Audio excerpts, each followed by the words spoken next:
Hi guys, I hope you guys are safe at home in quarantine, but don't forget to subscribe here at Fino Boxing and follow my personal one at Adriana_sports.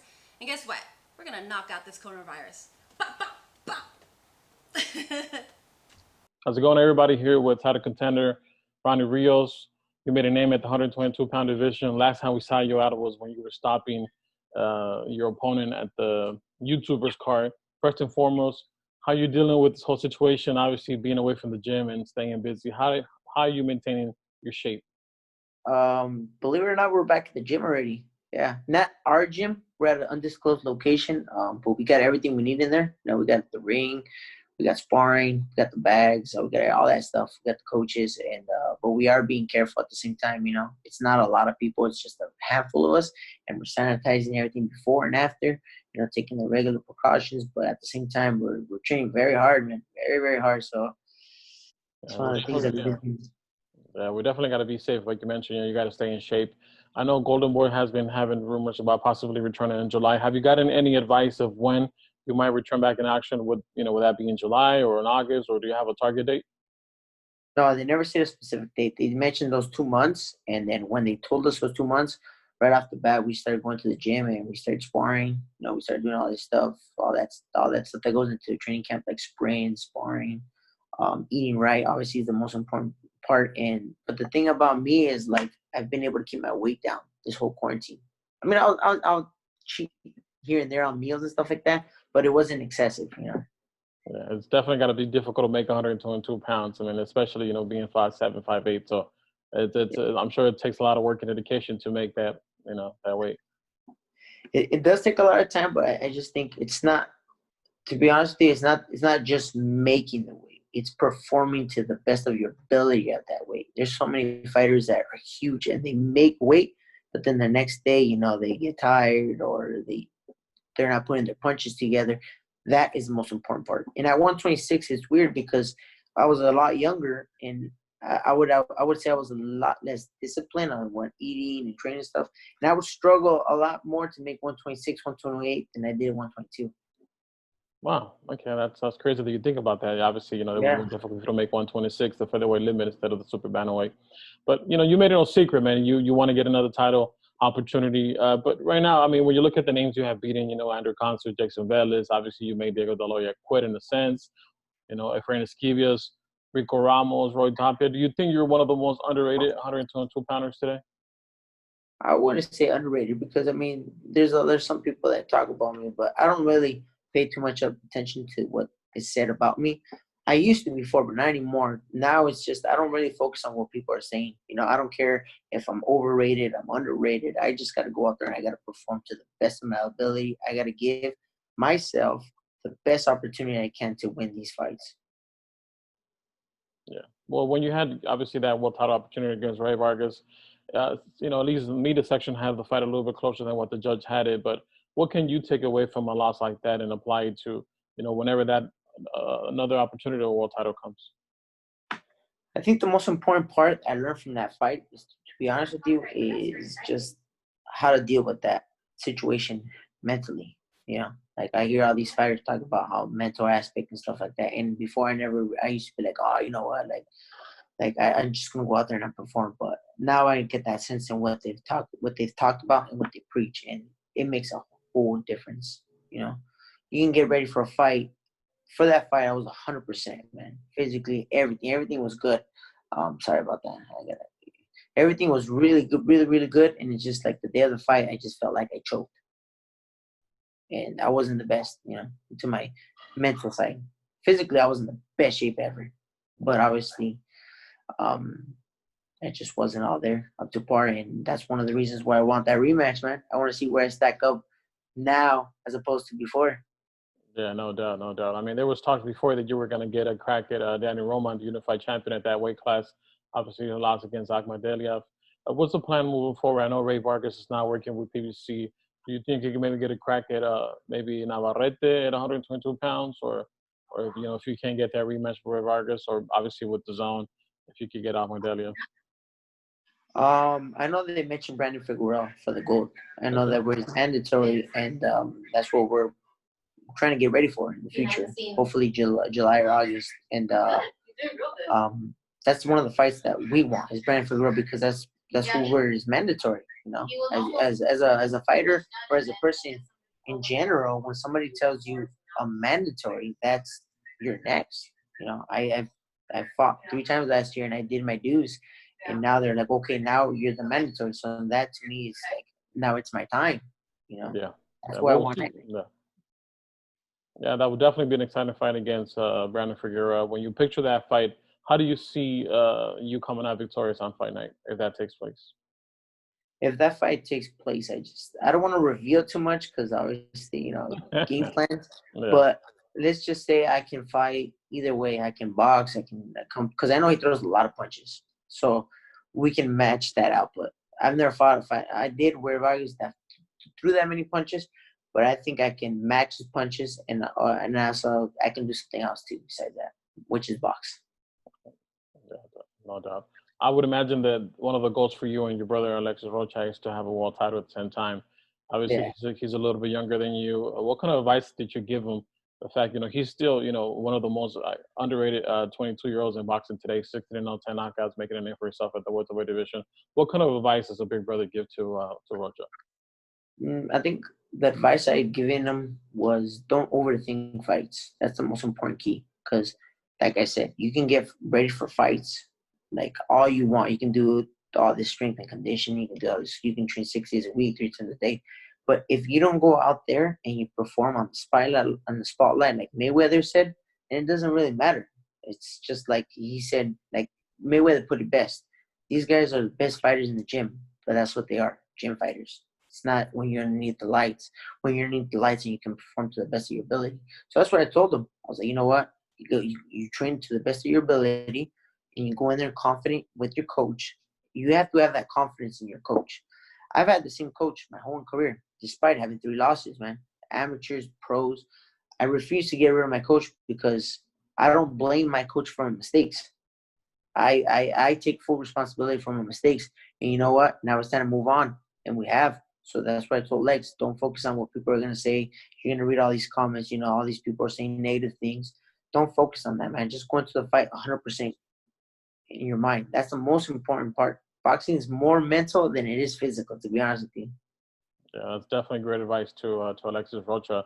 Obviously, you had your highs and lows in boxing. You're 35 fights in. What would you say has been the most moment that stands out for you? As far as the gratitude, was it stopping Diego de la Hoya, or maybe beating undefeated Jason Velez? When I fought Jason Velez, I already had one loss, though. Is that you said? No, he didn't have a loss. He had a draw. Yeah, I yeah. misheard that. It's kind of hard to say because me as a fighter, I don't really like to look in the past and say this was my best part because my career's still going on. So until I officially say I'm done, I'm not fighting anymore, then I can look back and say, oh, you know what, this was the highlight. But I'm still not done. I feel like I still got another 5-6 years left. Yeah. So until that journey comes to an end, I can answer that question again.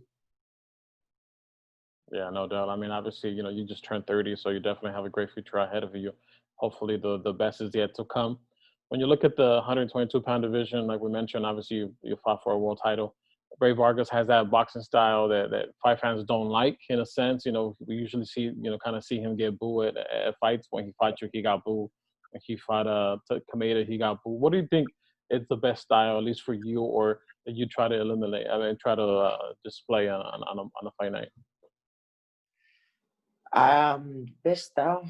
I just think honestly, to answer that question, the style that's gonna win. That's the style. Like, honestly, when I fought Diego, my coach was like, "We're gonna have to change." No, actually, even before I fought Diego, my coach was like, "We're gonna have to reinvent your whole style." Before I used to come forward and just go to the body, wear my opponent's down, come.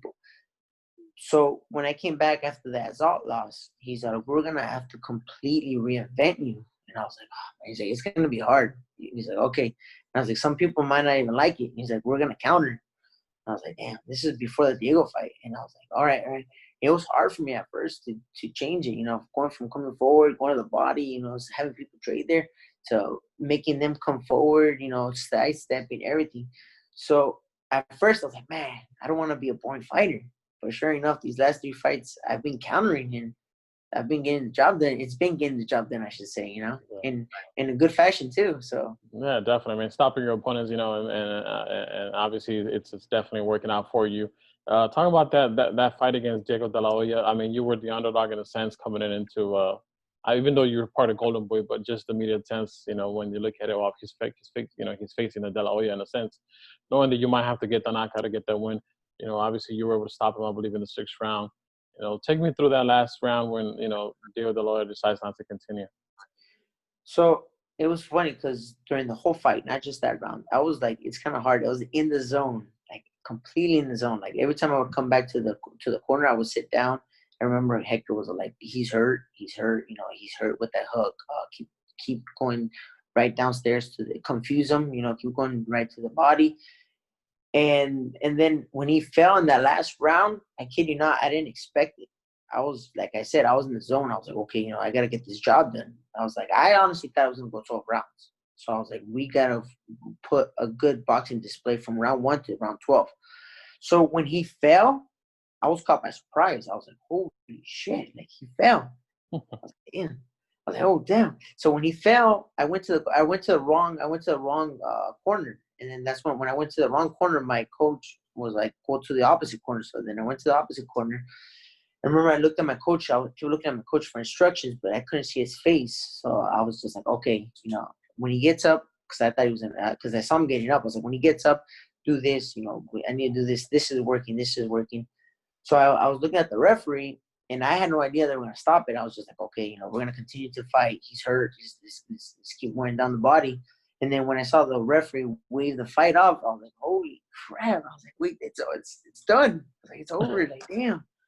And then I looked at my corner, and it's just like I went to my coach, and it was just a very sentimental moment for the both of us because despite everything that has happened in the past, that was such an upbringing moment because of what had happened a year and a half ago, man. It was a bad year and a half for me and my family. It was very, very bad. So for us to get that win in that fashion, it meant the world to us. It was, he was crying. Actually, we were both crying. It was a very touching moment. I'm never going to forget that. It was definitely a great moment. You had a lot of fan base there, and obviously, fighting at the Digman Sports Park, it's one of the war grounds of LA. And obviously, how you fought at Staples right after that, you were able to stop your opponent, Hugo Berrio, in the 4th round. How was that environment? Was it different than obviously, being a YouTuber card between Logan Paul and KSI? Did you get more than anything? Was it different, and did you get any benefit as far as like more of a fan base tuning in, or did you get, how would you describe it? It was a different atmosphere. I'll be honest with you. Like when you go to when you fight on the Canelo cards, the Cotto cards, you see the same people at the dress. You see the same people at the press conferences, the weigh-ins. All the same faces all the time. You see the same writers all the time. And then for the presser at the Hugo Barrio fight, I looked around. I was like, man, I don't recognize one person here. I was like, damn, like no. And then here's another thing. When you go to can you see me? Yeah. When you go to these press conferences, you see people wearing Adidas, Nikes. You see regular watches. At this event, you saw people wearing Gucci, Rolexes, Burberry, like all these stuff. And you're like, man, I was like, this is a whole different atmosphere. And then after the fight, to be honest, after that Hugo Barrio fight, I just packed my stuff and I went to go see my little boy. So I didn't really get to stick around and hang out with the celebrities in attendance. I showered, I picked up, and I was like, hey, I'm leaving. And they're like, where you going? And I was like, look, man, I have a tradition. A week before each fight, my wife and my son, I kick them out. Sounds messed up, but it's true. I kick them out. I kick them out, and then I kick them out. So I don't see them for a whole week before that fight.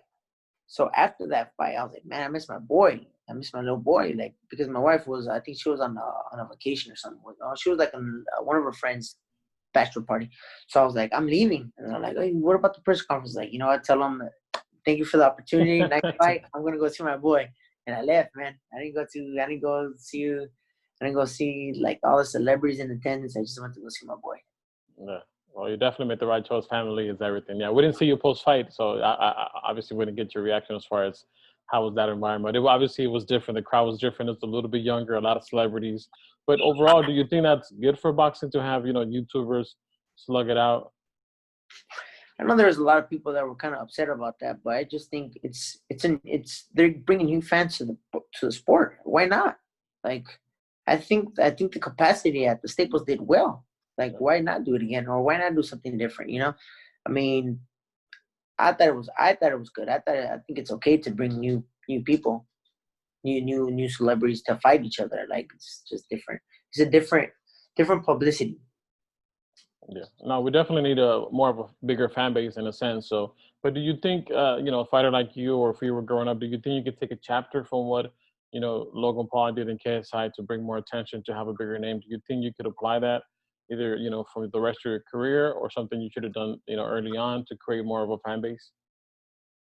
I mean, I don't know. Things always work out for a certain way. So at the end of the day, I know there's been a lot of ups and downs in my career, but I wouldn't change anything. To be honest with you, this is a second chapter in my career that I get to start. So I'm willing to try new things, but at the same time, I think the most important part for me moving forward in my career is to focus on what gets you there, being a good performer, being a good fighter. Cause I don't just want to do this to get more people to follow me and stuff like that. I would rather have people talk about my performance than something else that has nothing to do with boxing. Because at the end of the day, this is boxing. Yeah, definitely. I mean, that is, yeah. In a sense, you have to respect the sport. It's so I definitely get that. And obviously, you had a great success, up and down, 35 fights and 32 victories. Nothing could take that away from you. But lastly, we've seen, kind of like I guess in a sense, kind of like the young crowd of, Brian Garcia, Devin Haney, Teofimo Lopez call out more established fighters. Do you think that's good for boxing, or you think that's just the way the generation is with this fighters, and that's just that the media and the fans have to get used to it? Because a lot of fans, don't like that. I mean, I think the sport has to evolve, to be honest with you. Like, we can't just be an old sport and just say, man, this sport's going to die. We have to evolve with society. And if that's doing things differently, then oh well, it's working for them. Ryan Garcia has a ton of followers. He has a lot of people that are going to his fight, so he's doing something right. He's, like I'm saying, my hat goes off to him. He's doing something right. People can say whatever they want to say about him, but at the end of the day, he's making good checks. He's selling out places, especially for somebody that doesn't have too many fights, too much experience. He pretty much almost sold out the Honda Center, which is pretty big. Yeah. So, like I said, man, it doesn't hurt to try new things. Yeah, definitely. Well, your brother had definitely a big hand on that. I think he sold a couple thousand tickets at the Honda Center. He's one of those guys, like we mentioned, one of the most underrated fighters at that weight class. When you look at him, his age, his style, what do you see in his future?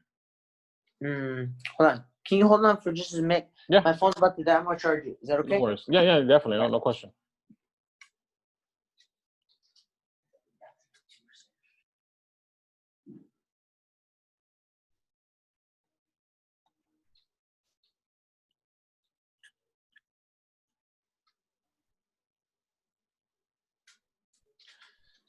Oh, no, I'm going to have to move a little bit too. No worries, man. It's all good. The light kept coming up. That's going to die pretty soon. Probably going to have to move a little bit, but at least I won't hang up on you. There you go. No worries, man. That was just two more questions anyway, besides this one. So no worries. Can you see me? Yeah, I can see you. Okay. So for my brother, I would say my brother probably does have to do things differently because, like I said, the sport's changing, and I think he might have to change with it somewhat. But at the end of the day, it doesn't matter how many followers you have. It's how well you perform out there. And like I said, Ryan Garcia sold out an arena, and he got a first, second round knockout in spectacular fashion. So, like, you can't just have a build-up and not deliver. So that's what I'm always telling Lex. Like, you have to learn, you have to evolve, but at the same time, you have to go out there and perform well. Yeah, no doubt. He definitely has a great future ahead of him. Lastly, obviously, you have a large following in Santa Ana. A final message you could give to the fight fans and how to stay safe during this difficult times. Yeah, I want to tell, not just in Santa Ana, but everywhere around the world, that make sure to take the regular precautions that everybody's telling you. Wash your hands, when you're out in public, wear masks, wear gloves, and just keep in mind that we're still training hard. So when we come back, I want to give a hell of performances to my fans, and to my future fans if I'm able to grasp that. So yeah, just be safe and keep in mind that I'm still training very, very hard right now.